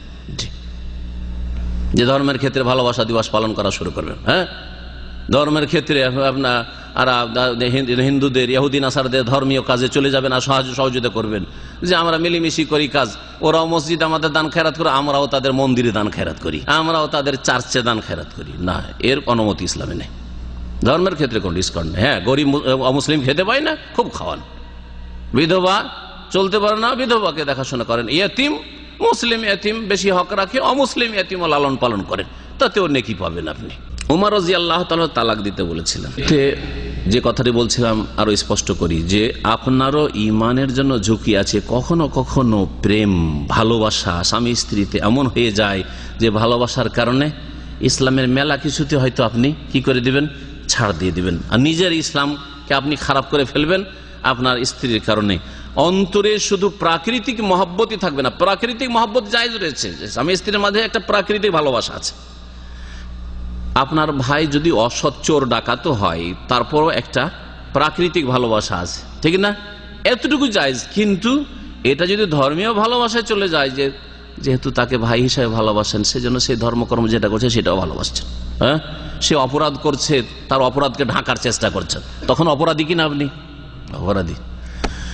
তো তাই বলছেন যে অরুব্বামা মালা আলাইহা কালবহু ফাফাতানাতহু, হতে পারে যে ইহুদি নাসারা মহিলাকে বিয়ে করে একজন মুসলিমের অন্তর তার দিকে এমন হয়ে ঝুঁকে যেতে পারে যে ওই মহিলা তাকে ফিতনায় ফেলে দিতে পারে, ঈমান হারা হয়ে যেতে পারে। কমপক্ষে নামাজ ছেড়ে দিল, হয়তো নামাজ ছেড়ে দিয়ে বড় কুফরিতে চলে গেল, রোজা ছেড়ে দিল, আরো কিছু অজেব ফরজ ছেড়ে দিল, হারাম নাজায়েজ কাজ কিছু করে দিল। অরুব্বামা কানা বাইনাহুমা ওয়ালাদুন, আর ছেলে মেয়ে জন্মে যাওয়ার পরে আরো বেশি একটা সম্পর্ক গাঢ় হয়ে যায়। স্বামী স্ত্রীর মাঝে তো একটা ভালোবাসা থাকে, আর ছেলে মেয়ে হয়ে গেলে তখন আরেকটা সম্পর্ক এমন গাঢ় হয়ে যায়। দেখেন আপনার স্ত্রী চরিত্র খারাপ, তালাক হয়তো ছেলে মেয়ে না হলে দিয়ে দিতেন, হ্যাঁ অথবা মহিলা অনেক সময় স্বামীর থেকে তালাক নিতে চায়, থাকবো না, কিন্তু ছেলের খাতিরে মহিলাও থেকে যেতে চায়, অথবা স্বামীও কি মনে করে যে যখন একটা বাচ্চা জন্মে গেছে রেখেই নি, হ্যাঁ বাচ্চার খাতিরে রেখে নিলাম। এরকম বহু ঘটনা ঘটছে না? তো বিশেষ করে ছেলে মেয়ে যদি ওই কিতাবিয়ার ইহুদি নাসারা মহিলার পেট থেকে পয়দা হয়ে যায়, তখন আরও একটু ভালোবাসা সেই দিকে ঝুঁকে যেতে পারে, যার ফলে ফিতনায় লিপ্ত হইতে পারেন। একটি হাদিস বাকি রয়েছে, হাদিসটার বিষয়বস্তু যেহেতু আলাদা, সেজন্য সেটা ভিন্ন করে আমি পেশ করব। ওয়ান ইবনে আব্বাস রাদিয়াল্লাহু আনহুমা قال أسلمت امرأة فتزوجت فجاء زوجها فقال يا رسول الله إني كنت أسلمت وعلمت بإسلامي فانتزعها رسول الله من زوجها الآخر وردها إلى زوجها الأول رواه أحمد وأبو داود وابن ماجه وصححه ابن حبان والحاكم। আব্দুল্লাহ বিন আব্বাস রাদিয়াল্লাহু তাআলা আনহুমা থেকে হাদিস বর্ণিত রয়েছে, তিনি বলছেন যে এক মহিলা ইসলাম গ্রহণ করলো, ফাতাজাওয়াজাত, ইসলাম গ্রহণ করেই সে আরেক জায়গায় বিবাহ বসে গেছে, অন্য জায়গায় বিবাহ করে নিয়েছে। ফাজাউজাহা, তার স্বামী জানতে পেরেছে, জেনে সে বলছে যখন আমি স্ত্রী ছাড়বো না, সে চলে এসছে, সেও ইসলাম গ্রহণ করছে। ফাজাউজাহা, তার স্বামী চলে এসছে, আগের যে স্বামী। ফাকালে ইয়া রাসূলুল্লাহ, এসে বলছে আল্লাহ রসুল, ইন্নী কুনতু আসলামতু, আমিও মুসলিম হয়ে গেছি, আমি ইসলাম গ্রহণ করেছি। ও আলেমাত বে ইসলামী, আর আমার ইসলাম গ্রহণ সম্পর্কে সে জানতেও পেরেছে আমার স্ত্রী, কিন্তু আসলে ওর কাছে থাকবে না। ইসলাম গ্রহণ করে একটু আগে ভাগে আরেক জায়গায় বিবাহ বসে গেছে। আমার ইসলাম সম্পর্কে জানতে পেরেছে, তারপরেও আমার সাথে থাকবে না, আর একজনকে বিবাহ করে বসে আছে। এ হচ্ছে ঘটনা। এখন কি করা যাবে? আগের স্বামীর ঘরে যাবে না এই নতুন স্বামীর ঘরে থাকবে? হ্যাঁ, কারণ সে ইসলাম গ্রহণ করে নিয়েছে, তাকে সময় সুযোগ দিবেন না, দাওয়াত দিবেন না, কিছুই না। ফান্তাজাহা রাসূলুল্লাহ মিন যাওজিহাল আখার, দ্বিতীয় স্বামী বা পরের স্বামীর কাছ থেকে রাসূলুল্লাহ সাল্লাল্লাহু আলাইহি ওয়াসাল্লাম ওই মহিলাকে ছিনিয়ে নিলেন। ইন্তাজা মানে ছিনিয়ে না, মানে সরিয়ে দিলেন, বিচ্ছিন্ন করে দিলেন। ওয়ারাদ্দাহা ইলা যাওজিল আওয়াল, আর ওই মহিলাকে ফিরিয়ে দিলেন প্রথম স্বামীর জন্য। রাওয়াহু আহমদ, হাদিস ইমাম আহমদ বর্ণনা করেছেন, আবু দাউদ বর্ণনা করেছেন, ইবনে মাজাহ বর্ণনা করেছেন, ইমাম ইবনে হিব্বান এবং হাকিম হাদিসটিকে সহিহ বলেছেন। কোন কোন মুহাদ্দিসরা সহিহ বলেছেন। ভাষ্যকার বলছেন হাদিসের সনদ গবেষণা করলে হাদিসটি যঈফ। কেন যঈফ? সংক্ষেপে বলছেন ওয়াইসনাদহু যঈফ। ভাষ্যকার বলছেন যে সনদ যঈফ লিআন্না মাদারাহু আলা সিমাক আন ইকরামা, এই হাদিসের সনদ নির্ভরশীল সেমাক থেকে, সেমাক বিন হারব ইকরামা থেকে বর্ণনা করছেন। কাল আল হাফেজ, ইমাম হাফেজ বিন হাজার রহমতুল্লাহ আলাই, এই বুলুগুল মারামের লেখক, তার অনেক কিতাবাদি রয়েছে বর্ণনাকারীদের জীবনী সম্পর্কে। তিনি বলছেন যে সাদুকুন, এই সেমাক হচ্ছে সাদুক, রিওয়ায়াতুহু আন ইকরামা খাসসাতান মুজতারিবা, এই ব্যক্তি সাদুক। সাদুক মানে চলার মতো লোক, তার বর্ণনা চলতে পারে, একেবারে সেকাতন, শক্তিশালী নয়, নির্ভরযোগ্য নয়, আস্থাশীল নয়, কিন্তু সাদুক চলার মতো, যার হাদিস হাসান হয়ে যেত। কিন্তু সমস্যা কি বলছে যে তিনি যখন এই সেমাক যখন বর্ণনা করে ইকরামা থেকে, তখন বিশেষভাবে তার হাদিস মুজতারিব হয়ে যায়, মানে হাদিসের অবস্থা ঠিক থাকে না। মুজতারিব এক ধরনের দুর্বল হাদিস, সুতরাং এই হাদিস দুর্বল, এই কথা বলছেন।